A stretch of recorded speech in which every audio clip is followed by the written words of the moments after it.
আমাদের মাননীয় প্রধানমন্ত্রী উনি বলেছেন আমরা দুর্নীতির গলা টুটি চিপে ধরব। কাজে সেই ক্ষেত্রে দুর্নীতির ক্ষেত্রে আমরা জিরো টলারেন্স। পানির অপর নাম জীবন। সেই পানি যদি আমাদের দেশ থেকে আস্তে আস্তে সরে যায় তাহলে তো আগামী দিনে বাংলাদেশ মরুভূমি হয়ে যাবে।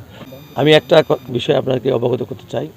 আমরা যখন এই মন্ত্রণালয়ের দায়িত্ব নিয়েছিলাম আমাদের মন্ত্রী মহোদয় সুদিন চৌধুরী এনি এবং আমরা কিন্তু আমাদের প্রথম আমাদের যে সচিবালয়ের সভা ছিল এবং দ্বিতীয়ত আমাদের পানি ভবনের সভা, সেই সভায় কিন্তু আমরা স্পষ্টভাবে আমরা প্রত্যেকটি আমাদের কর্মকর্তা এবং আমাদের ইঞ্জিনিয়ারকে আমরা একটি বার্তা দিয়েছিলাম যে আপনাদেরকে একটা বিষয় বিশ্বাস রাখতে হবে।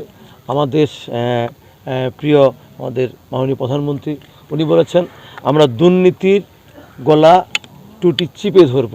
কাজে সেই ক্ষেত্রে দুর্নীতির ক্ষেত্রে আমরা জিরো টলারেন্স। যেমন আমাদের পানি উন্নয়ন বোর্ড সম্বন্ধে একটা মানুষের খারাপ একটা ধারণা আছে, ঠিক আছে, সেই ক্ষেত্রে আমরা বলেছি সেই পার্সেশন থেকে আমরা পানি উন্নয়ন বোর্ডকে ফিরিয়ে আনবো।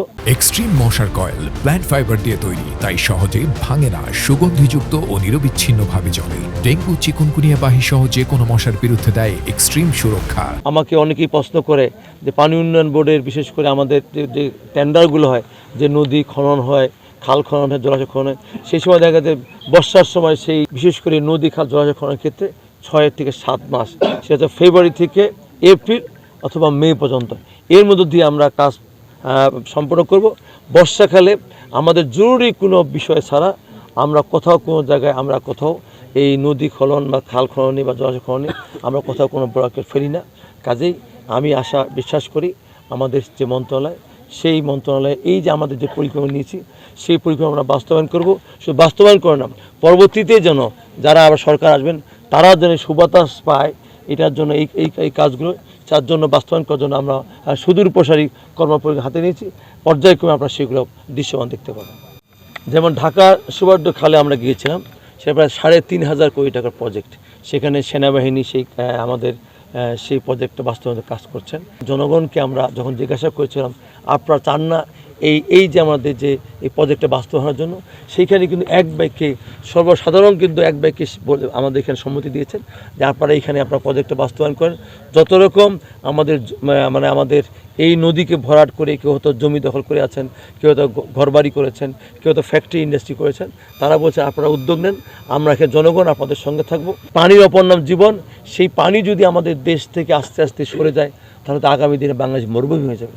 তাই বাংলাদেশকে মরুভূমিতে রক্ষা করার জন্য সেইখানে আমার বিশ্বাস আমরা কিন্তু এই যে আমাদের প্রজেক্টগুলো বাস্তবায়ন করার পাশাপাশি আমরা কিন্তু জনসমর্থনও নেওয়ার চেষ্টা করছি। আমার বিশ্বাস আমাদের যখন বিশেষ করে আমাদের মাননীয় প্রধানমন্ত্রী যখন এই যে আমাদের নদীগুলো খালগুলো জলাশয় খননগুলো আমাদের জাতীয় পর্যায়ে আমরা ঘোষণা দিয়ে শুরু করব, আমার বিশ্বাস বাংলাদেশের প্রত্যেকটা জায়গায় আমরা জনগণ সম্পৃক্ত হবে এবং দল মত নির্বিশেষে সবাই ঐক্যমতে আমাদের সহায়তা করবে এবং আমরা প্রতিটি খাল জলাশয় আমরা সেগুলো পুনরুদ্ধার করে আমরা আগামী দিনে বাংলাদেশকে একটা বাসযোগ্য বাংলাদেশ আমাদের আগামী জেনারেশনকে দিতে পারবো। আমরা এই রোজার পূর্বেই আমরা 15টি উপজেলায় আমরা সেগুলো বাস্তবায়ন করব এবং আগামী 3 মাসের পরবর্তীতে আপনারা আরও দেখবেন আমরা বৃহত্তর পরিসরে আমরা সেইগুলো বাস্তবায়ন করব। আমরা কৃষক কার্ডের কথা বলেছি, সেগুলো কিন্তু আমরা বাস্তবায়ন করার জন্য আমরা আমাদের পরিকল্পনা নিয়েছি। কারণ আমাদের বর্তমান যে সরকার আমাদের প্রায় কেবলমাত্র 10 দিন আমরা এই অতিবাহিত করছি এবং সেক্ষেত্রে এবং কর্মদিবসে প্রায় মাত্র 5 দিন 6 দিন পেয়েছি। আপনারা নিশ্চয়ই দেখেছেন আমাদের মাননীয় প্রধানমন্ত্রী শনিবার দিন কিন্তু অফিস করছেন এবং আজকে কিন্তু টোটাল শুধু মন্ত্রণালয় নয়, আজকে আমাদের তারেক রহমানের নেতৃত্বে বিএনপি সভা গঠন করার পরে আজকে সচিবালয় সহ প্রত্যেকটি প্রতিষ্ঠানে কিন্তু কর্মচঞ্চলতা কর্ম উদ্দীপনা ফিরে আসছে এবং মানুষজন কিন্তু আজকে স্বতঃস্ফূর্তভাবে তাদের কর্মকাণ্ডে সম্পৃক্ত হচ্ছেন। আমরা প্রত্যাশা করছি আমাদের প্রিয় নেতা আমাদের মাননীয় প্রধানমন্ত্রী যে উদ্যোগ নিয়েছেন তার ইশতেহারের মধ্যে যে আমরা যেটা ঘোষণা করেছি আমরা সেগুলো বাস্তবায়ন করব। যেমন আমরা এটাও বলেছিলাম যে বিশেষ করে আমাদের ঈদ বা আমাদের রোজা বিভিন্ন উৎসবে আমরা আমাদের ইমাম খতিবদেরকে এবং পুরোহিতদেরকে আমরা সেখানে তাদেরকে সম্মানী ভাতা দেব, সেটাও কিন্তু আমরা এই রোজার আগে আমরা সেখানেও কিছুটা বাস্তবায়ন করব। এইভাবে আমরা বিশেষ কথায় বিশ্বাস না করে আমরা পর্যায়ক্রমে আমরা কাজে বিশ্বাস করি, সেগুলো কিন্তু আমরা ইতিমধ্যে দৃশ্যমান করার চেষ্টা করছি। ইনশাআল্লাহ আমরা পানি উন্নয়ন বোর্ড থেকে আমাদের যে পরিকল্পনাগুলো আছে, আমরা যেগুলো বিশেষ করে প্রথম স্তর আমাদের 15 দিন, আমাদের 180 দিন এবং পরবর্তীতে আমাদের 4 বছরের ভিতরে আমাদের 20,000 কিলোমিটার যে আমরা নদী খাদ্য জলাশয় খনন করব, ইনশাআল্লাহ সেটা বাস্তবায়ন করব। তার মধ্য দিয়ে আমরা এই বাংলাদেশকে আবারও সুফলা শস্য শ্যামলা বাংলাদেশ গড়ে তুলব। একটা সময় শহীদ প্রেসিডেন্ট জিয়াউর রহমান বাংলাদেশ থেকে খাদ্য রপ্তানি করেছিলেন।